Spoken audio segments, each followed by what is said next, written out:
The room at Golden Harvest Studios was dark, except for the flicker of film light, the kind that makes shadows move like living things across the walls. And standing alone in front of the screen was Bruce Lee. Not as a movie star, not as a myth, but as a student, barefoot on the floor, shirt clinging to his back with sweat, eyes locked onto the image of Muhammad Ali dancing across the canvas, floating, sliding, slipping punches that seemed to arrive a fraction too late. And what made the scene remarkable wasn't that Bruce was watching Ali. Everyone watched Ali.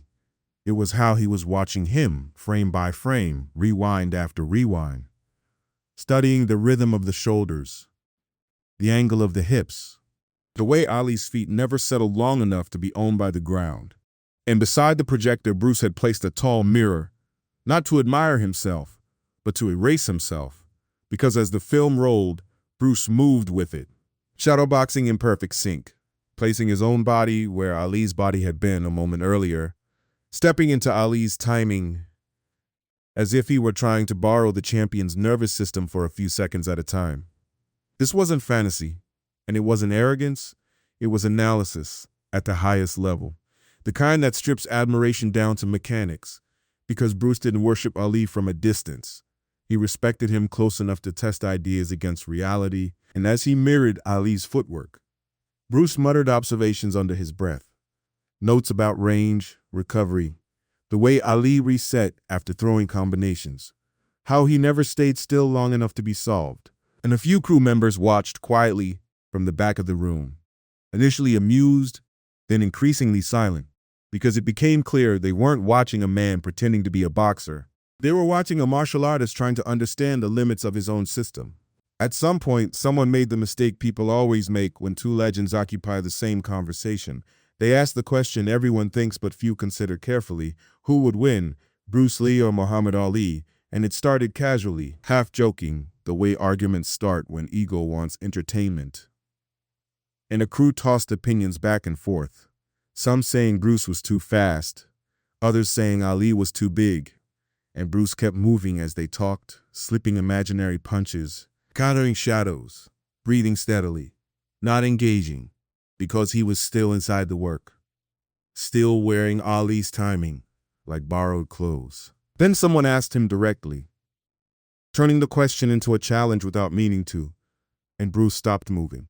He lowered his hands, looked at them for a long moment, flexing his fingers slowly, as if seeing them objectively for the first time.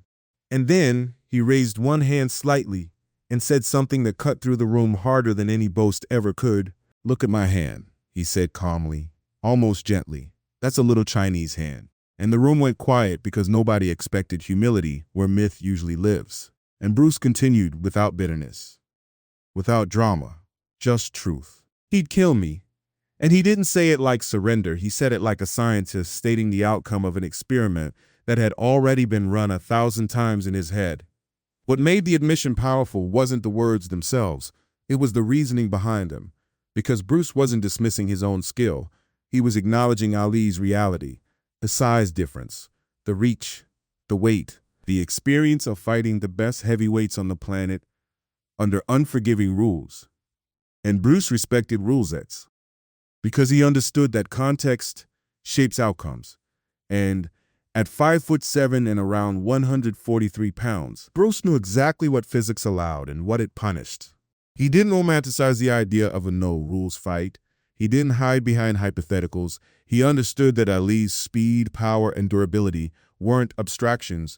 They were proven against men who trained their entire lives to survive inside a ring. And Bruce called Ali what few men ever call another, without reservation: the greatest fighter of them all. Not the greatest boxer, the greatest fighter. And that distinction mattered. The crew members looked at each other, confused, because they'd expected bravado, maybe even a challenge. But what they got was respect so precise, it dismantled the fantasy entirely. And Bruce went back to the film, rewinding again, studying Ali's jab. Not to copy it, but to understand why it worked at that level. And as he moved, he explained something quietly that reframed the entire conversation. That Ali wasn't just fast. He was fast at heavyweight. That his timing wasn't just sharp. It was sharp under pressure from men who could end fights with one mistake, and Bruce understood that speed scales differently when mass is involved, that Ali's movement wasn't something you could simply outmaneuver with quickness, because Ali's quickness lived inside a body that could absorb punishment and deliver it back with interest. Bruce's admiration for Ali was never about winning a hypothetical fight. It was about understanding excellence in its purest form. And that's why he studied Ali frame by frame, because Bruce believed that every system, no matter how refined, had limits. And the only way to know yours was to study someone who lived beyond them. He wasn't looking for weaknesses, he was looking for truths. Truths about timing, rhythm, deception, and how confidence changes the way opponents behave. And Ali's confidence wasn't loud to Bruce. It was efficient. It made opponents hesitate. And hesitation is where fights are lost. Later, when people twisted Bruce's words into contradictions, saying he once claimed Ali couldn't touch him and then admitted Ali would kill him, they missed the nuance entirely. Because Bruce wasn't speaking from ego, he was speaking from analysis. And analysis allows for multiple truths to coexist.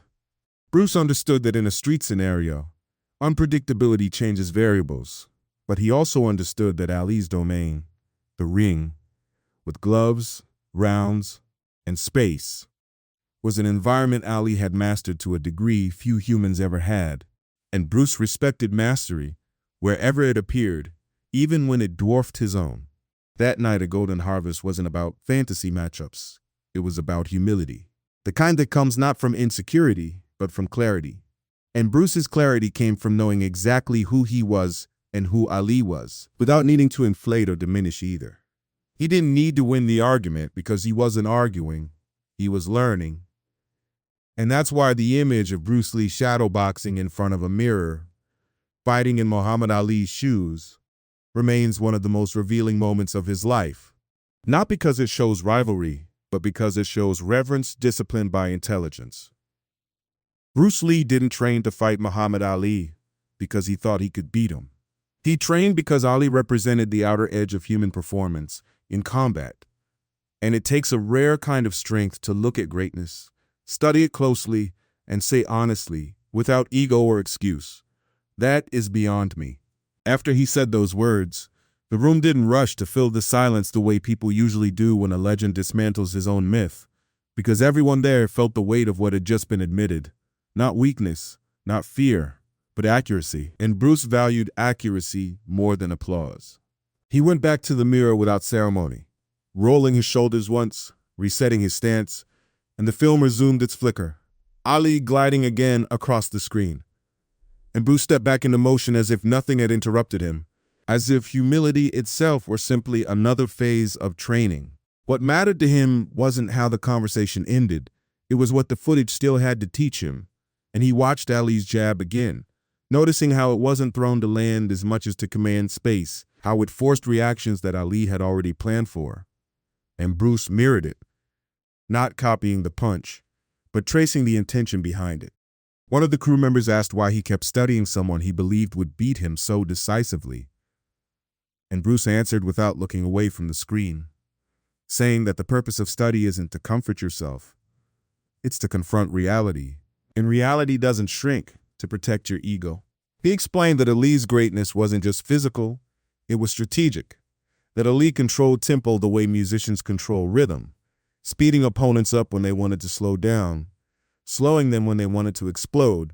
And Bruce respected that because it aligned with his own belief that combat is decided before contact, in the space where perception and intent collide. Ali owned that space at heavyweight, and Bruce knew better than anyone how rare that was. As the film continued, Bruce slowed his movements, paying attention to moments most viewers ignored. The half steps, the micro pauses, the way Ali's shoulders lied just enough to pull punches offline. And Bruce spoke softly about how size amplifies mistakes and minimizes them at the same time. That a heavyweight can afford errors a smaller man cannot. But when a heavyweight removes those errors, he becomes something else entirely. He wasn't romanticizing Ali, he was placing him correctly on the map of combat. And that map didn't lie. The humility Bruce showed that night wasn't accidental. It was cultivated. born from years of testing himself honestly against people who didn't care about his reputation, from fighters who tried to hurt him, from students who pushed back, from injuries that reminded him that the body has limits no philosophy can negotiate away. Bruce had always believed that confidence without realism was a liability, and realism without confidence was paralysis, and the balance between the two was where growth lived. His admission about Ali wasn't a contradiction of earlier bravado. It was the refinement of it, the moment where speculation gave way to measurement. He explained to the crew that every fight exists inside a context, and ignoring that context is how fantasies are born. In a ring designed for boxing, with gloves, rounds, and referees, Ali was operating in a system he had mastered to near perfection, and Bruce respected systems because he built one himself. He understood that speed doesn't negate mass when mass is paired with timing, that reach isn't just distance, it's leverage, and that Ali's ability to read opponents under pressure wasn't theoretical. It was proven against the best of his era. Bruce never claimed invincibility. He claimed adaptability.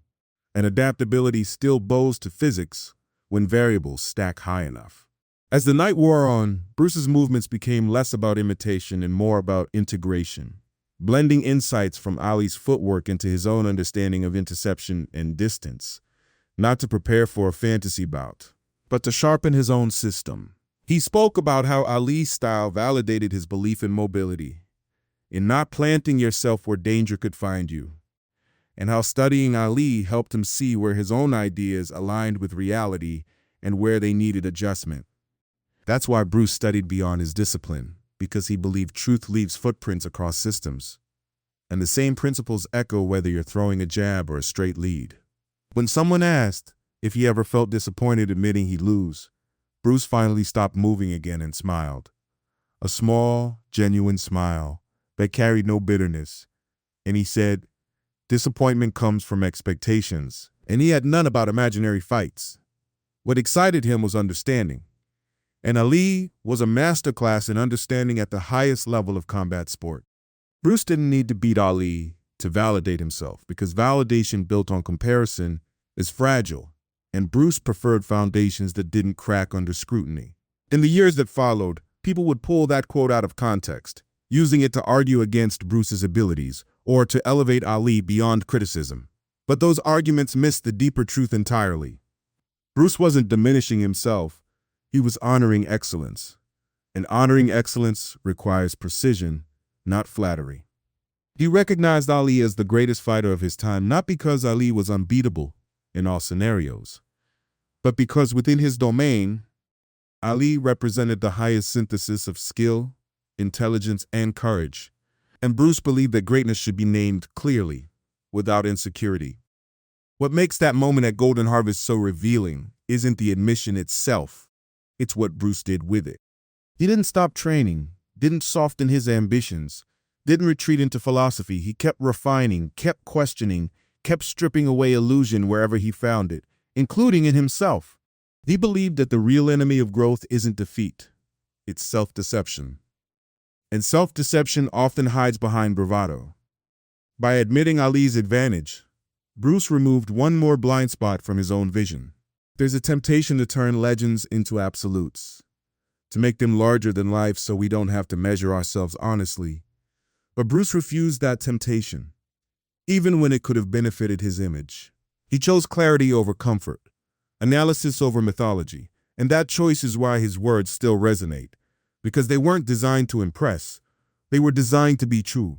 In a world that loves loud confidence, Bruce offered something rarer, confidence that could afford honesty.